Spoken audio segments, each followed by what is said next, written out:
Hello everybody, Rob Smith here. I'm delighted to be joined with Mr. Tariq Pell as he fights at Cage Warriors London this Saturday. Tariq, how are we doing?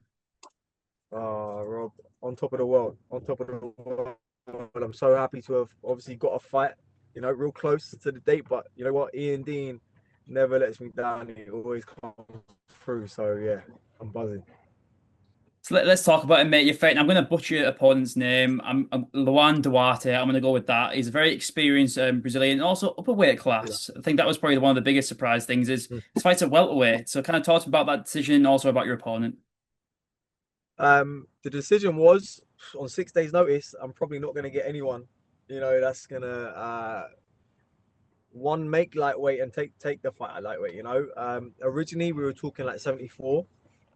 74, 75 or whatever. Because obviously I knew he fought at welter, and I'm like trying to stay, as close to lightweight as possible.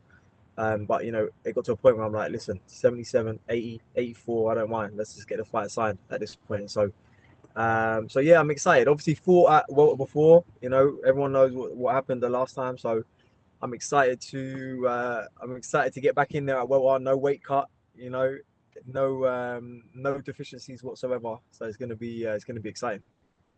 I was going to say that must feel in a way. Obviously, I know circumstances given, you would have liked to have fought a top lightweight contender. I know, like with your mindset. However, given the circumstances, short notice, 6 days notice, you get to now enjoy the sort of camp, the fact these final stages of camp, which usually the most stressful parts. I can imagine there's still a bit of stress there, but there's a bit it pressure's off a little bit in terms of the weight cut. You get to kind of enjoy it, relax a little bit more while everyone around you is dying, cutting weight. You're going to get in there and go have fun. Is that the case? Yeah, definitely, man. Like every fighter knows that that's the fight before the actual fight. So to not have that fight is massive beforehand. I'm solely focused on performing, and like I said, no deficiencies whatsoever. No worries about the weight cut. No, yeah, no having to get sucked in and get all skinny beforehand. So yeah, we're gonna be good. A couple kilos to get rid of, but I've got a real good nutritionist, so that's not going to be a problem. But yeah, as you said, the stress of the weight cut that I don't have is a blessing. And I was been saying it to people like, oh, I'm not saying nothing. I'm not saying nothing. But maybe it was meant to be like this. So I fight at welterweight. Maybe everyone said no. The last 10 weeks because it was supposed to go like this, and I was supposed to fight at welter. We'll see. We'll see. We'll see. So, do you think possibly, obviously, you've looked good at welterweight in the past. Do you cut quite a lot to make lightweight? To make lightweight, yeah. Yeah. Yeah, yeah, I would definitely say I'm at the top end of the scale when it comes to lightweights, size, walking around and all that. Thank you, see you, brother. Yeah, thank you so much. Um, yeah, yeah, I definitely would. I'd say I'm one of the biggest lightweights there are for sure. But it's all part and parcel, with the game. It's all part and parcel, and when you get to the top level, that's where it is. That's where it is. Everyone's big. So the weight cut is just it's just part of the process, and it's part of the process. And so your opponent, I was doing a little bit of research into him. He's fought once on Cage Warriors in the past. He lost to Anthony Orozco, and one thing that stood out to me was his experience. He's 14 and 11, which that's a lot of experience. He's had a hell of a lot of fights compared to your nine professional fights. He had over double the amount Yeah. from yourself. So do you think that experience could play any sort of factor, or is that not something you kind of focus on too much? Um, I think when you get to when you've had a certain amount of fights and you know what to expect, it's like, yeah, cool. You've had double the amount of fights, but I've still had a lot of fights. I train with more experienced people than him. I train, I'm in it. I'm just not my first rodeo. So yeah, no, that's not a factor for me. No, not at all. And like you're saying, one fight in Cage Warriors, I think everyone would agree that the caliber of Cage Warriors is a little bit different to your however many fights outside of the promotion. So most of my fights have been in Cage Warriors. So yeah, I think you're gonna if anything, I'm more experienced than him. Then when it comes to actual caliber of the competition. you know. So yeah, that ain't gonna be a problem. And I feel like I'm kind of putting words in your mouth here, but I'm curious. You feel like you're coming into this fight with sort of point to prove because last time out it didn't go your way. You suffered a loss to Stefano Cattacoli in a performance where it just looked like you couldn't really get going. It was a credit to Cattacoli. You put on a good performance, but I think you didn't look like yourself in there. So do you feel like you've got a point to prove to kind of show it to the fans and to yourself that look, I am still this guy. I'm still Tariq Pell. Yeah, 100%. Oh, someone's beeping at me. One sec. Yeah, 100%. Yeah, 100%. 100% of like, you know, any fighter that loses, you got a chip on your shoulder. You got everything to prove. To yourself, to the promotion, to your team. To your goals. Everything. Yeah, everything to prove.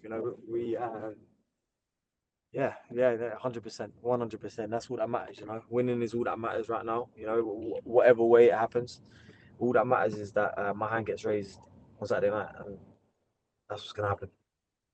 And how does sort of preparation get affected? Because, like you said, you got offers for on 6 days' notice. I know your good friend and teammate John Vichenik also had a last minute change of opponent.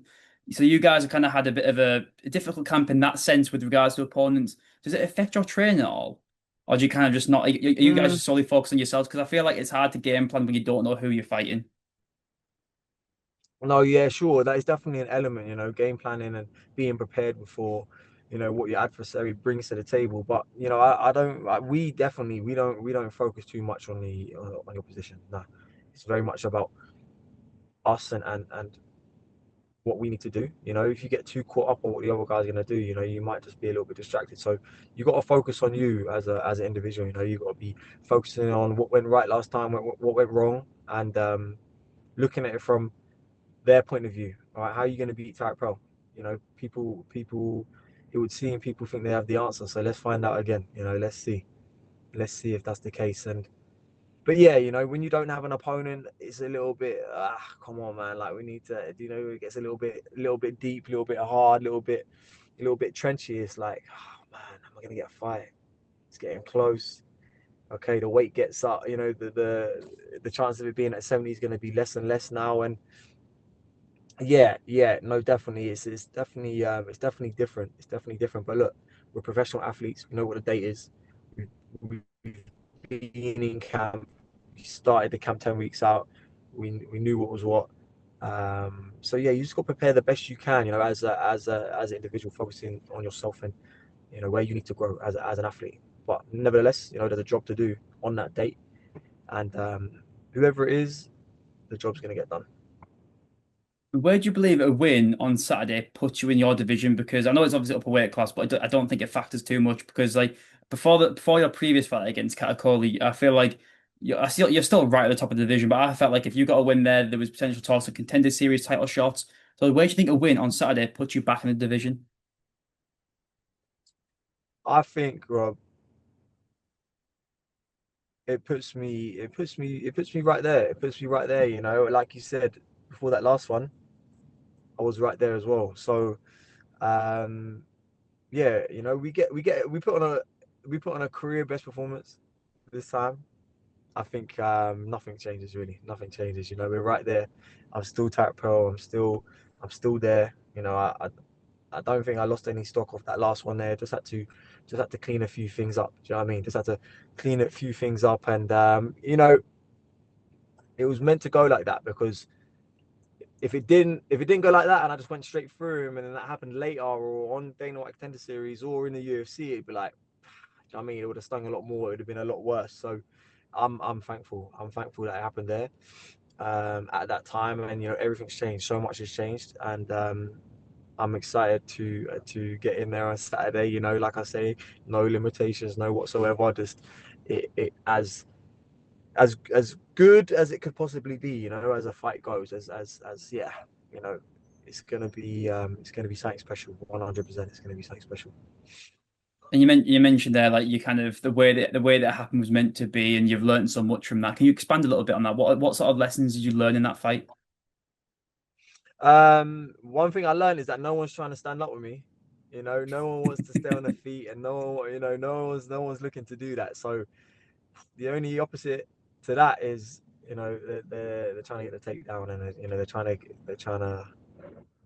to negate the the shots from landing on him. So that's been something that we focused on, and making sure that that doesn't happen. So that's going to be excited to show on the night as well. Is that like, yeah, last time it was a he was desperate for that. He was just desperate for that one thing. Not even looking to do anything, not even trying to win, which is absolutely crazy.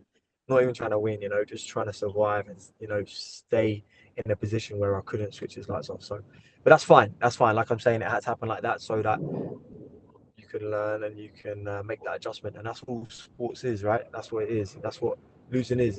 It's learning. You have to learn. And the only thing about fighting is it's just such high stakes, and you don't get to play again the next weekend, like most other sports. So, you're only as good as your last fight in this game. So you have to just wait, and you have to ride it, and you have to be in the furnace. You have to stay down, in that time period, in that time of growth and working on your game, irrespective of who thinks what or what's what. It's, what, it's cool.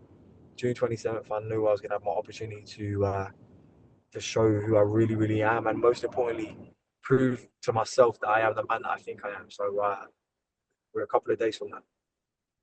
And last one from me, mate. What is your message to Cage Warriors fans? What can they expect from you? Obviously, you spoke about the improvements there. What can they expect on fight night?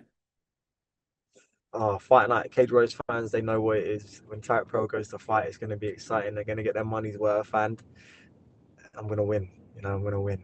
Whatever it takes, I'm going to win. So when you come to watch me, you're definitely going to get your tickets money's worth, 100%. And then obviously you got my teammate on the card as well, Jordan Chenik. So you're definitely getting your money's worth. Unbelievable, mate. I want to wish you the best of luck, mate, on fight night. I know how much you've put a lot of work into this. It hasn't been the easiest camp, like I mentioned there, with opponents and stuff, but you've got the fight that you needed, and I can't wait to watch. Unfortunately, I'm gonna miss it on fight night. I've got work, but I'm gonna be tuning in 100%. I wish you the best of luck. Rob, listen, I appreciate your time, my man. And yeah, tune in. Tune in because it's going to be the best performance of my career. So yeah, I appreciate you. Tarek, best of luck, mate. Wicked, mate. Take care. Yeah. See you later.